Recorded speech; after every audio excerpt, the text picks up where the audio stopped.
Happy New Year, guys. It's Crystal Lee Moore-Lucier here, also known as your Home Sweet Home 519 Realtor, Crystal Lee Moore. And I am so happy you're here. Happy New Year. We are off to a brand new season 4 of Realtor Life. So grateful for everyone who listens, for our great podcast interview guests, and we have some fantastic ones coming up as well. And just so happy to be here. So let's get started. With the new year, we are on to new motivation, new goals, all the fun, and let's hop right in. So the first thing I wanted to share is I'm very excited to announce that I have a new article in Real Estate Magazine, and it is all about launching your year off right. So some people like listening to a podcast version, some people like listening to audiobooks or reading an article. So if you check out the article, you can have a chance to see some very real and applicable steps to just setting up your year so that you crush it. Because the thing with real estate is it doesn't really matter if you're the best realtor in the world, you need clients. And there's some real helpful steps that you can take to make sure that you have those clients. And that includes daily lead generation. So we talk about a lot of the times, how can we set up our routines, our morning routines, things like that. And in that day, in whatever you're booking, you have to make sure, I tend to use the Buffini formula, but you have to make sure you're spending at least 2 hours a day on solid lead generation. What does that mean? So in Buffini terms, it means calls, notes, and pop-bys. So you're calling your database, you're adding people in, but you're also writing personal notes and you're doing pop-bys. Now, in 2025, a call can look a little bit different than it would have maybe 10 years ago. You can actually get on the phone and make a phone call, and some people really appreciate that. I was just talking with my Buffini group about the fact that some people need those phone calls. Now, there's going to be other clients that don't love the phone call as much as they would love a voice note or a video. You can do a video chat with someone. You can sit in person with them. You can go for coffee. You can break bread, which just means you're going for a meal with them. There's a lot of ways, but ultimately what you're trying to do at every step is deepen the connection you have with your network, with your clients, with your colleagues, with everyone. Because at the end of the day, people want to work with people who they know, they like, and they trust. And there's only one way into that zone, and that's through deepening your connection. So even with tools like AI and things like that, if you're using them to help you along this journey, fantastic. If you think that you can replace the connection with a technology or a service, I would like to say that that's not going to happen. So all of the things we do, if we're sending things out, it's all layering. So if you keep in mind that everything you're doing is to deepen connection with people, I think you're on the right track. So when we go into, when we talk about calls, notes, and pop-bys, they're part of a bigger system, and I like to call it the trifecta. Buffini calls it kind of the client connection. He calls it something else, but I can't remember now. So whatever, he has like the 3 things, and his 3 things are calls, notes, pop-bys. But on top of that, you're also sending out an e-report. You're also sending a note. You're sending items of value. And even if you do end up doing like a farm area, and for anyone who's new to real estate, when I first became a realtor, I heard farm area, and I was just like, well, I'm not really specializing in agriculture, so I don't need to know that. Farm just means you're actually farming leads. So it's an area, like a neighborhood or an area of town that you're focusing on so that you can become the known expert in that area. So whatever you're doing, you still have to supplement it with connection.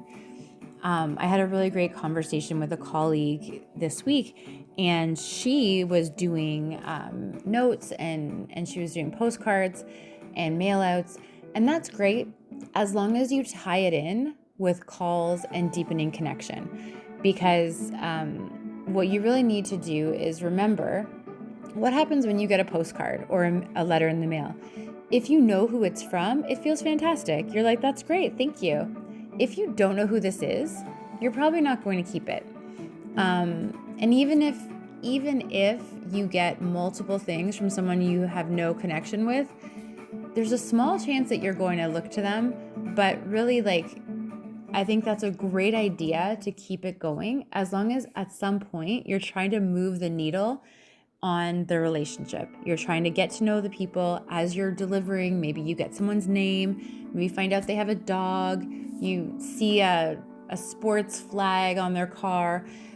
Always be adding information to your database about these people, because again, I can't stress it enough, it's the relationship.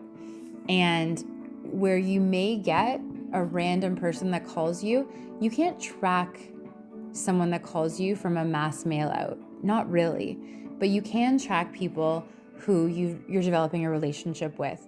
So whatever you're doing, make sure that you're tracking your success rate. So that brings me to the next thing. When you're trying to figure out what does the year look like as far as your marketing efforts, I say calls, notes, and pop-bys as a general rule, but look at your last year's sales. Look at all of them.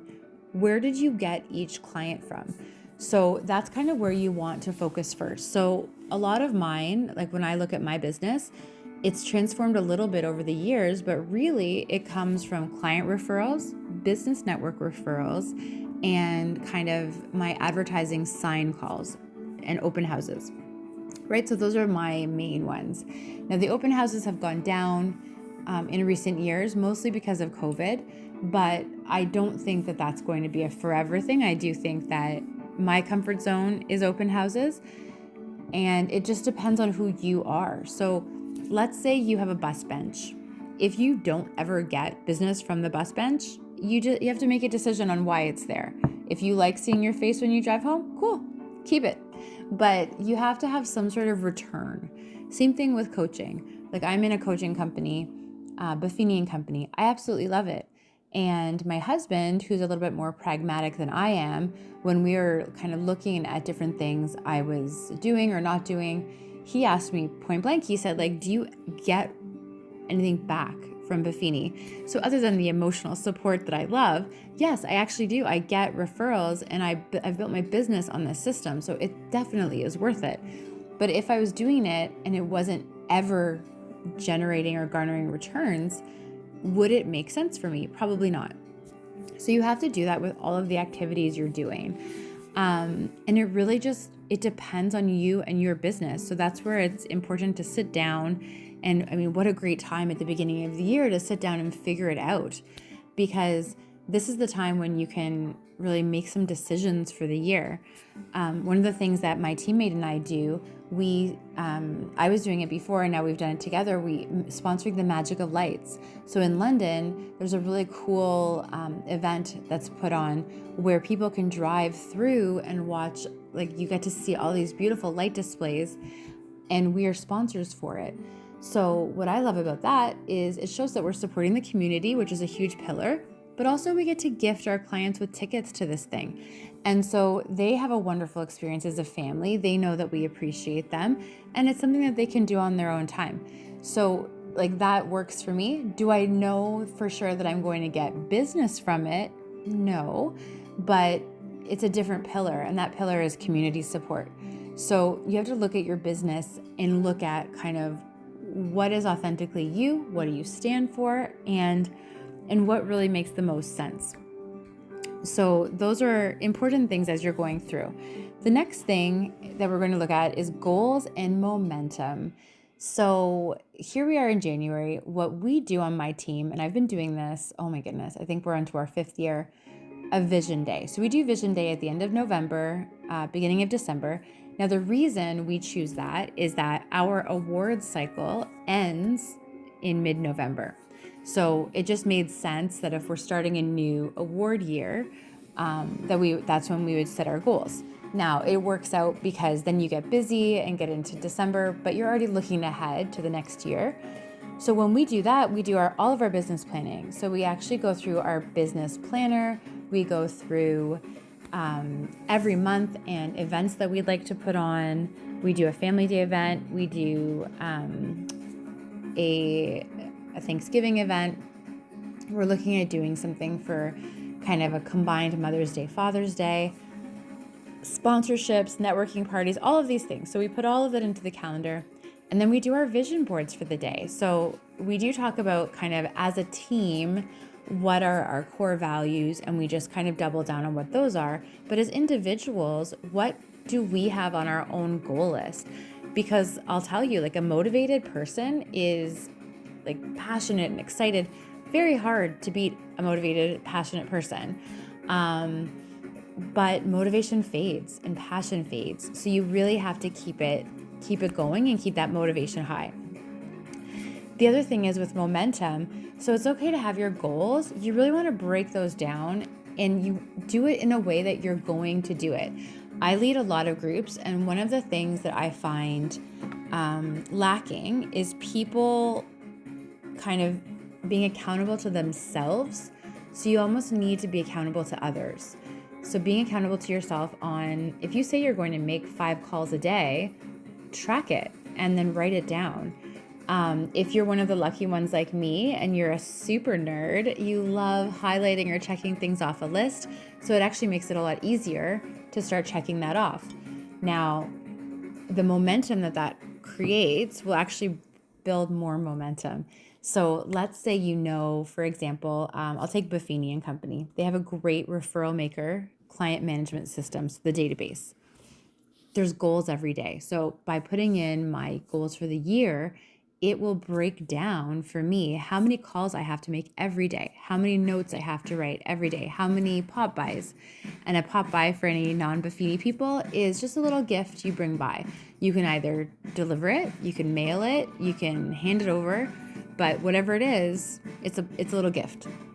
So my goal every day is to do 12 calls, 3 notes, and 3 pop buys. It actually is easier that way because at the end of a week, I've done 60 calls and 15 notes and 15 pop buys, and that adds up, right? That's just 1 week. So that's kind of the pillar of the lead generation, but that's just one part of it. There's also kind of social media, which I happen to use a social media manager. I use Merlot Moon Marketing. Big recommend. But on top of that, there's also things like keeping in touch with my clients and open houses and networking events and networking groups and a lot of different things. But the thing is, you have to be organized about it in that you have a daily checklist. You could have 10-day goals. So 10-day goals are a great idea. This is a tool that Buffini uses. What you basically do is you lay out your 5 circle goals. So under the Buffini system, in case you're wondering, I'm a big fan of Buffini. But under the system, you have 5 circle goals. So you have financial, business, personal, spiritual, and family. So you lay those out and then you pick goals that you want to accomplish in each circle over the next 10 days. And you just keep doing 10-day goals. Now, you could get stuck if you're only doing 10-day goals that you don't see the forest for the trees. So make sure that you have an annual kind of goal update. At Buffini's events, they'll do like 10-day goals, and then you could do 10-month goals, 5-year goals. I do 10-day goals, and then I do an annual. I don't really do the 5-year goals as much, but I do the 10-day, and then, every quarter you might want to update your goals, but ultimately if you're starting small, 10-day goals are great, and just do an annual goal exercise. And I would say use those 5 circles to hone in, because a lot of the times if you're new to goal writing, you can find that it's really difficult to come up with goals in the moment. But don't worry about whether you can achieve them or not. Just write them down. You can figure out later, like Tony Robbins, also a fan. Tony Robbins has a great exercise where you kind of write your goals with no timeline. You just go crazy, like a shopping list. Like you want a helicopter and a yacht and I don't know, to run on the Great Wall of China, whatever you want. And then you put them into, what do I want to accomplish in 1 year? What do I want to accomplish in 3 years, 5 years, 10 years? So you can do it that way too. But a lot of the times you almost get this block because you're like, well, I don't know if I can achieve that. That's the best part about a goal. You don't have to know how to achieve it. You just write it down. And the 10-day goals are actually more like tactics. So you want them to align with your goals. Here's the difference between a tactic and a goal, very important. And I learned this a while ago. So a tactic is the activity that you do to get to the goal. The goal is the thing that you want, like the result. So for example, lose weight is a little bit too ambiguous. Lose 10 pounds is a great goal, but you can't really check it off until you've done it, and you can't really get there without a plan. So the tactic might be cut out sugar, drink more water, go to the gym 5 times a week, whatever it is. So you want to kind of make sure you can check off tactics that lead you to the result, which is your goal. Let's say you want to be more business minded. You could say that you want to read 12 books this year, and your tactic would be read 10 pages a day, right? 10 pages a day will actually get you 12 books a year. I know, shocking, but it's true. And when it comes to kind of accountability, there's a lot of different things you can do. So there's challenges, and I'd say it's pretty cool. I'm actually part of several challenges right now, some that I'm leading, some that I'm part of. But the power of us working together is amazing. So if you're in a challenge, like I'm in a Buffini 100 Days to Greatness challenge, and it's really helping me. Like I think I'm almost the top of the list on my activities, but it's because these people are amazing. These are realtors from all over the country, and they're just crushing it. So I know that I can't kind of phone it in. I have to bring my best. And so it's actually helping. So it's the same thing with anything else. If you have accountability and you're showing, like you're publicly saying, I'm going to do this, and then you have to show up and see these people who are expecting you to follow through on you saying that you're going to do it, I think there's so much more of a chance that you actually will do it. I mean, we can say all day long, don't let yourself down with a goal, but Buffini has said that in stories before. Like, if you say to yourself, I'm going to get up and go for a run at 7 a.m., and it's just you, it's easier to say, well, I'm tired, I could use the sleep. Sleep is good for me too, etc., etc. But if you know you're meeting someone else at 7 a.m., you're not going to make them wait, right? Like you're just going to go. John Acuff has a cool quote too. He's like, the morning hymn is the order taker, and evening hymn is the planner. So decision maker and planner is the nighttime you, where you say, I'm going to lay out my gym clothes, I'm going to get up at 7, I'm going to go to the gym. Morning you doesn't get to be in charge of any decisions. It just follows the action steps. And how often, like I used to joke about that all the time. Like morning me and night me are different people, because night me has all these ideas and morning me is so comfortable in bed. So take John Acuff's advice and just lay out a great plan, and then your job in the morning is just to do it. Do the plan. Another thing you can do is follow kind of your own schedule. So if you're a morning person, so if you operate best by waking up at 6 a.m. and rocking your day, then that's what you should do. If you wake up at 6 and you're groggy and really your good time is working in the afternoon or the evening, you get to decide. That's kind of the best part about being an entrepreneur. We have a lot of risk and a lot of stress, but one of the pros is that you get to decide what your schedule is. Now, does it get affected by family and partners and kids? Absolutely. But find what works for you, and just lean in. And of course, make sure you're taking time for self-care. So in all of these things, the best part about a new year is all of the momentum to stay healthy, You can start tracking your sleep and your workouts.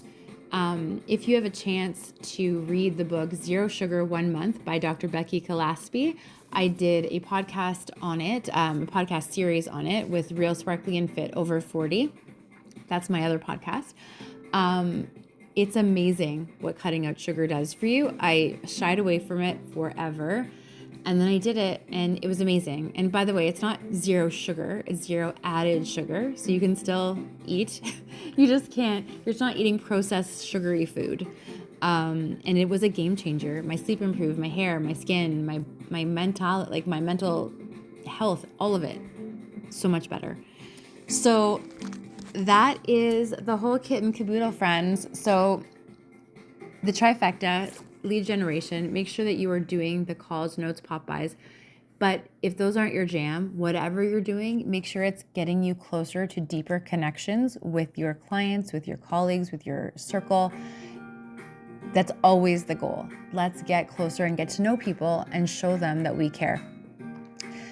Goals and momentum: set your goals, build the momentum by doing something to get you closer to your goals every day.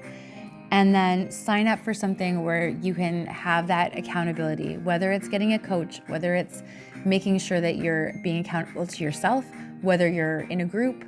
Just make sure that you have something to help you keep accountable, because as much as it's easy to succeed as an entrepreneur, it's equally easy to fall off the rails because there isn't any supervision. So you can build in this beautiful life of freedom, but you can also put in some guardrails so that you don't fall off. Because as Buffini says, this business is great. There's no ceiling to what you can make, but there's also no floor. I'm Crystal Lee Moore-Lucier. This is Realtor Life. I am also known as Crystal Lee Moore, your Home Sweet Home 519 Realtor in London, Ontario, Canada. Thank you for listening. I am so excited for all the fun that we will do this year.